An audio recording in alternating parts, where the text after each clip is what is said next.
What is going on, guys? In today's video I will show you the top 3 best ranger builds in Path of Exile 2. So in this guide I will give you a quick overview of the best setups for both ascendancies, so the Deadeye and the Pathfinder. Then I will explain what skill gems and upgrades should you focus on. Then as well we'll see what is the best gear and how to get it for both the mid game and any game.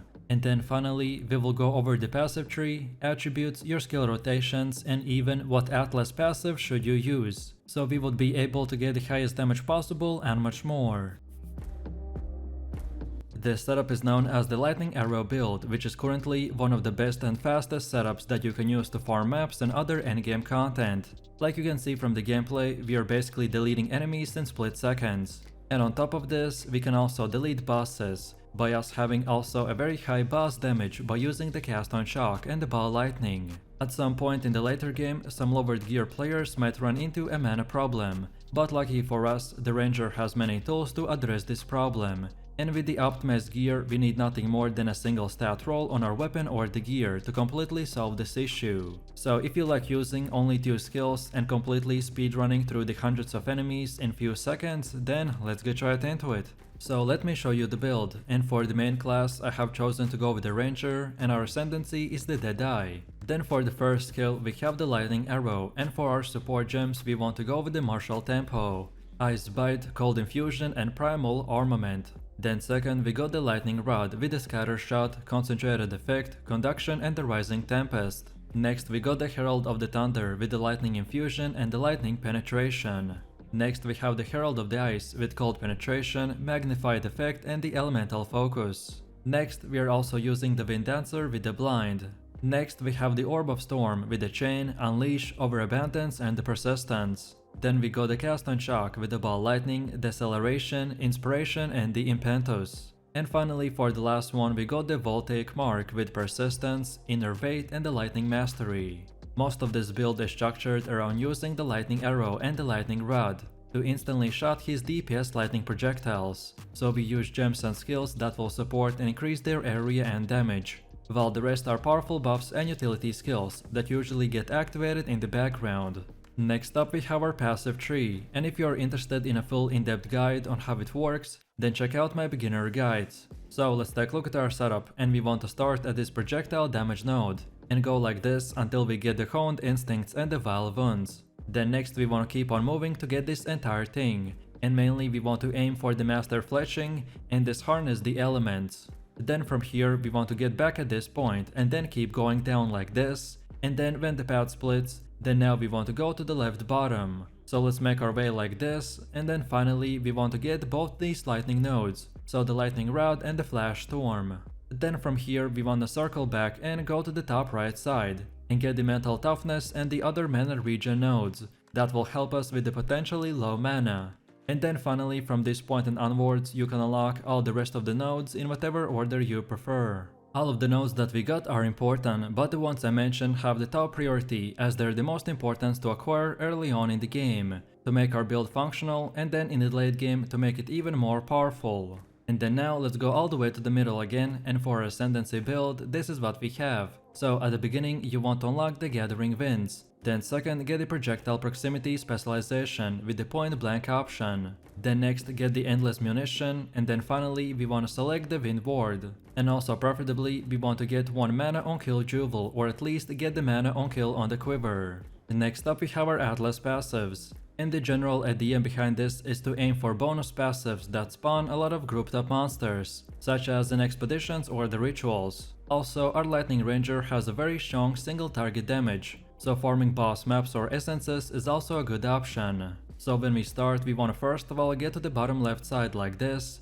then now we want to go to the top right side and get all of these passives. And then finally from here you want to go to the top middle part and get the rest of the passives in no particular order. Then next we have our gear, and for this build you only need about 100 spirit. The weapon of our choice is the Expert Dual String Bow. This is the most important item that we have, so look for the highest cold or physical damage bow that you can get your hands on. Also, lightning damage is a good option as well, but for sure you want to avoid fire damage. Generally, I would value additional arrows over a 50 DPS increase, so keep that in mind. And then for bonus stats, we want the bow attacks to fire an additional arrow, then physical damage increase, more lightning damage, or plus extra levels to all projectile skills. Next we also have the offhand called the primed quiver, and good stats to look for are the cold or physical damage, increased damage with the bow skills, attack speed, dexterity, projectile speed, level of all projectile skills, and mana on kill. And generally this is the place where we want at least one source of mana on kill,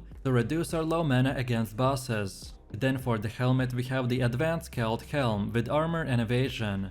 And for bonus stats we want more armor, more evasion, max life and cold resistance. And it's very important to reach 75% resistance in all 4 stats, so try to get as much of that as possible on your gear. Then for the chest we have the expert studded vest with a lot of evasion. Yes, I chose to sacrifice life for more evasion, and this will give us a lot more utility, especially in the endgame. And then for the extra stats we want max life, more evasion and fire resistance. Then for the belt we have the utility belt that recovers our flask 20% quicker. And then for bonus stats we want more max life, and any other resistances like lightning or chaos. Then for gloves we got the advanced doubled gauntlets with armor and evasion. And for extras we want max life, chaos and fire resistance. Then for boots we are using the advanced embossed boots with evasion. And for more we 100% want to get as high movement speed as possible and also cold resistance. Then for our first ring we got the Thief's Torment.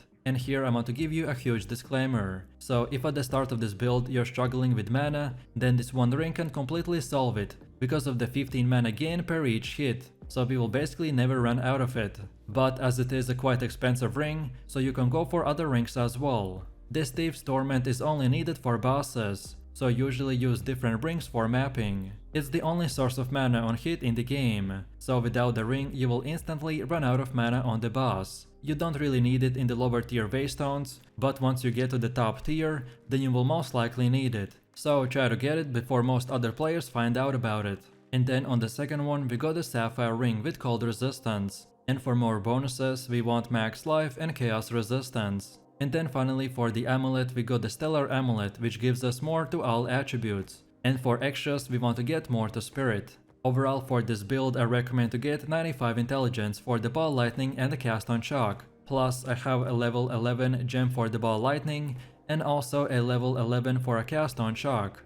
Of course these gems can be a higher level, but then it will require more intelligence. So getting them to level 11 I found it to work the best. And now finally let's quickly take a look at how this build will work. And as you can see from the gameplay, this is one of the most powerful but easiest and simplest builds in the game. So our main rotation is just to use the lightning arrow and the lightning rod, for easy to kill monsters, which are most of our targets. But then specifically for bosses, you can then place down the Orb of Storms, and spam the lightning rod and cast the volatile mark. This will give you a great buff against the boss and insane amount of shock lightning damage for the single target. On top of this, if you're a new player, then some mechanics may seem a bit weird, so let me quickly explain.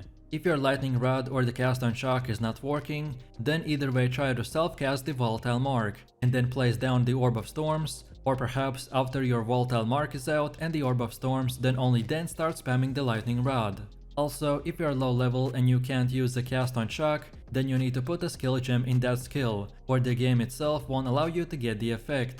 And then finally, if you're low geared and run into a mana problem, especially against bosses, then try to get one jewel with the mana on kill, or mana on kill from our quiver. For most players, there's no real way to solve mana for bosses, until you get the Thief's Torment ring, but using simple strategies may help as well. This might sound obvious, especially at the beginning, when you might not have yet unlocked the mana on kill, but if you run out of mana then you just simply want to cast less skills and wait. You'll be doing very high damage anyways, so casting few less skills won't really impact the gameplay that much, but it may reduce your mana consumption, especially if you're undergeared or underleveled. This setup is known as the Toxic Poison build, as we are going to be dealing insane amount of damage with just the poison effects alone. Our playstyle is structured around specializing in dealing damage almost exclusively by spamming the gas and divine arrow, as because of our skill tree and the gear we are going to be deleting trash enemies in split seconds. However, what I really like about this build is the fast speed farming potential, as you can keep moving while dealing a lot of damage over time. And then for the rares and bosses, we will use the Plague Barrier and the Toxic Growth, which will annihilate anyone that stands in our way. If you want to stack as high poison as possible and use one of the highest DPS builds currently in the game, then let's get right into it.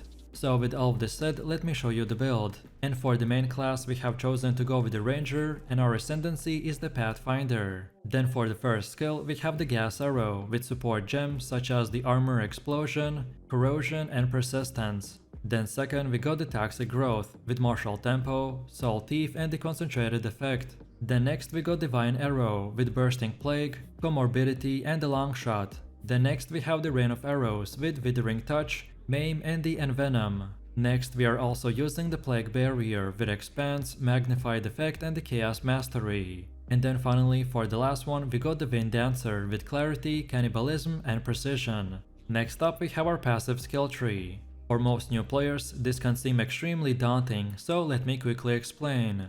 In very simple terms, every character is granted one passive skill point every time they level up, and are sometimes even granted more for completing certain quests. We have 3 node types, so small nodes, notable nodes and keystones. All of them act as checkpoints that you want to reach and make a path to build around a specific playstyle. So let's take a look at our setup, and we want to start at this evasion node. Then go like this and unlock all of these 3 nodes, so Blur, Eagle Eye and the Honed Instincts. Then now keep going down here and then take the right and unlock this Harness the Elements. This will make that never poison effects can pop by themselves and do big damage. So then from here we want to keep on stacking the evasion and poison duration and damage. So then we go back to the previous path and keep going down, while on our way getting most of this circle and both of these 2 nodes called the Escape Velocity and the Freedom of Movement. And now finally from here we want to keep on going forwards and get these 2 last nodes. And then from here the priority doesn't really matter that much, as you should be already doing huge amount of poison damage.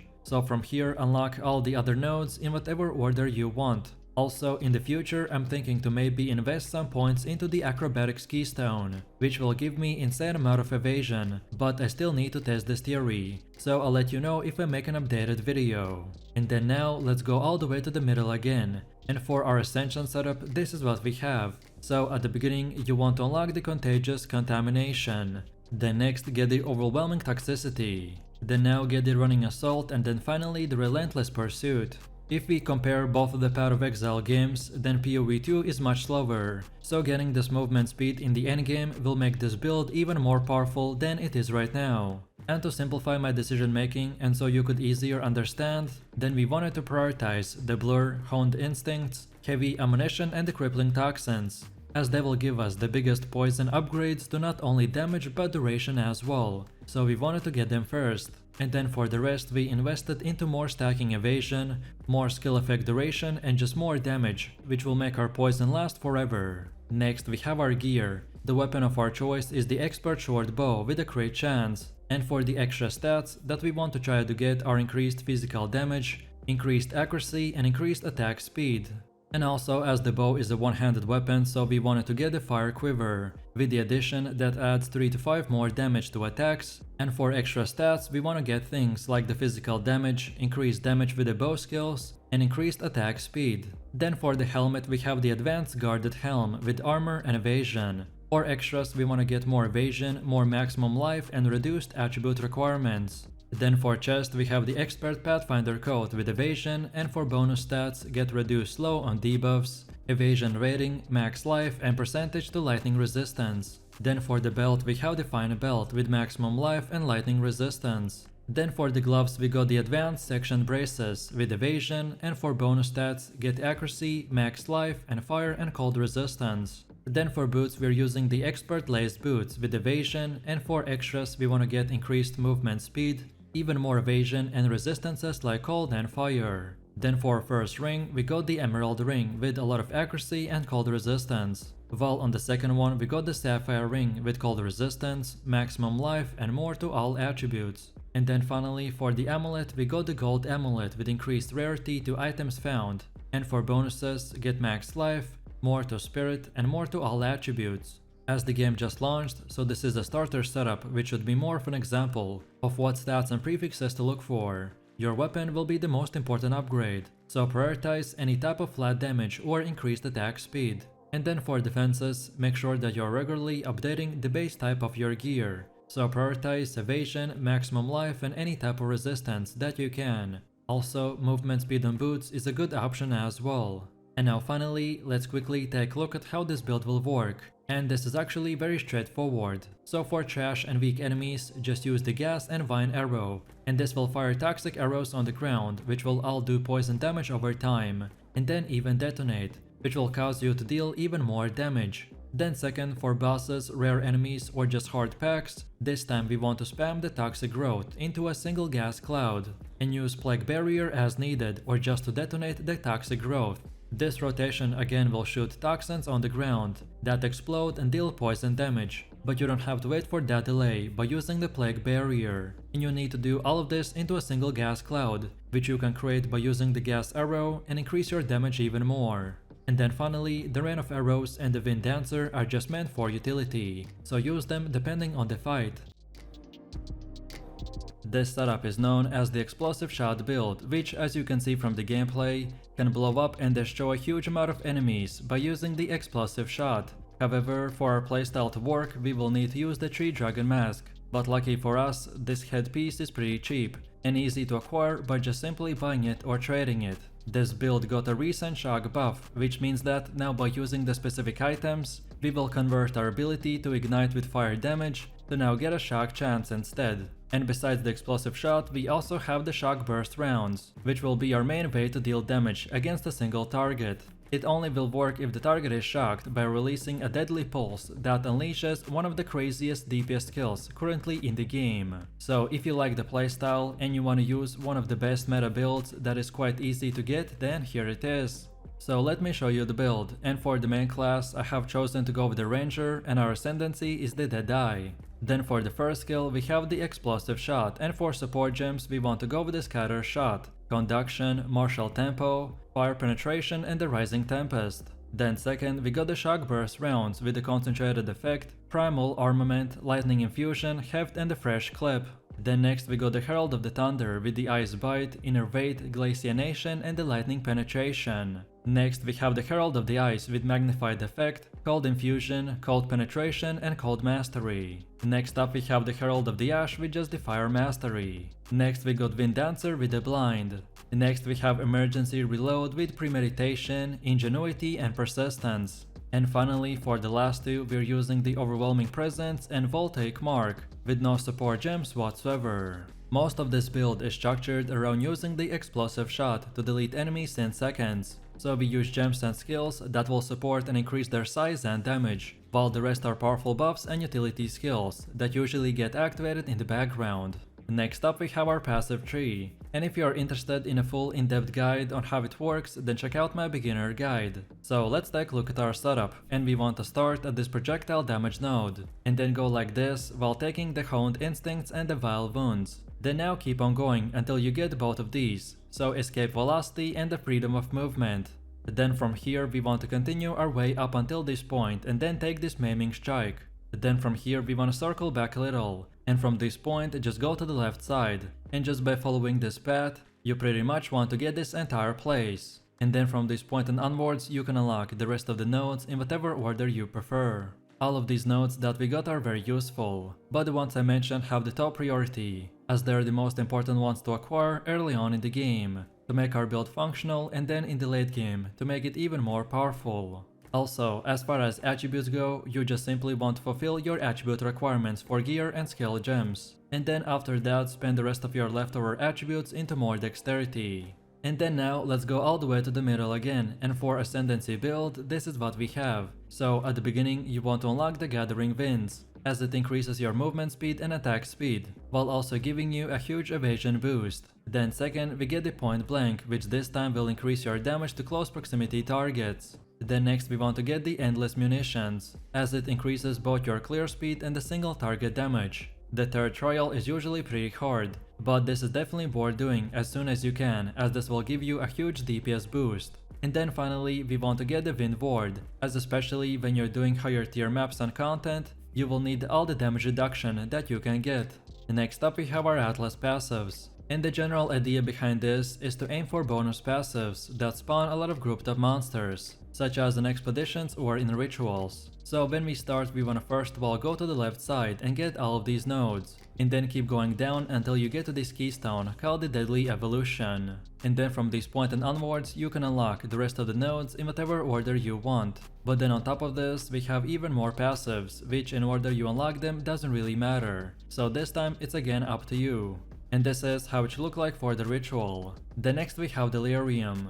Then third we have bosses. And then on top of that we have the pinnacle bosses. Then next we also have our expedition setup. And then finally our breach setup. Now let's move over to the next part, which is the gear. And the weapon of our choice is the Expert Forlorn crossbow with a crit and weapon speed. And for the main bonus stats, we want to aim for increased physical damage, adds more to physical damage, and loads from 1 to 2 more additional bolts, which is also a big DPS increase. Our crossbow is pretty much the core of this build, so we want to get as high physical DPS and as quick reload speed as possible. Then for the helmet we have the 3 dragons with evasion and energy shield. And for the base extra stats we get increased evasion and energy shield, more to all elemental resistances, and most importantly, our fire, cold and lightning damage hits will now contribute to the shock chance. As I said previously, the 3 dragon mask is the main component that holds this build together, and without it this is not very optimized, which means that you wanna definitely get this item before starting your endgame journey. Then for the chest we have the expert serpent scale coat with a lot of evasion, and for more we want to get even more evasion, then max life and fire and chaos resistance. Then for belt we have the ornate belt with reduced charm charges. And for more we want max life, evasion, plus 2 charm slots and fire resistance. Then for the gloves we go the expert spin bracers with the evasion, and for more we need adds to physical damage to attacks, then max life, also increased attack speed and chaos resistance. Then for boots we're using the expert lizard scale boots with increased movement speed, evasion, max life, cold and lightning resistance. And then for our first and second ring we got the same thing, which is the prismatic ring with percentage to all elemental resistances, and for more we got max life, max mana, and fire and cold resistance. And then finally for the amulet we have the Ember amulet with strength, more to spirit, max life and chaos resistance. No matter which gear you choose, just at least try to get 75% resistance cap. This is a starter setup, which would be more of an example of what stats and prefixes to look for. And now finally, let's quickly take a look at how this build will work. So we want to start our highest damage rotation by first of all activating the Voltaic Mark for its curse. Then next we use the explosive shot, which will build up the shock, and then afterwards we use the shock burst rounds, after we got that shock, and then from here we can even use the emergency reload for more buffs. And then from this point, if the enemy is still breathing, then we can even use the explosive shot to build up the same shock again. And then finally use the shock burst to repeat the same rotation, and that's about it. Our main objective in the gameplay is to use the explosive shot throughout the fight to annihilate packs of monsters, especially in early game when it's very hard to take a hit on an evasion based character. And then lastly, against bosses, first we use the Voltaic Mark, followed by the explosive shot until the target is shocked, and once shocked we start destroying the boss with the shock burst rounds. This also will freeze the boss, because the 3 dragon mask will convert the shock chance of the lightning skills to the freeze chance. And after the shock burst round is almost empty, you then want to use the emergency reload to instantly reset it and get a huge damage boost.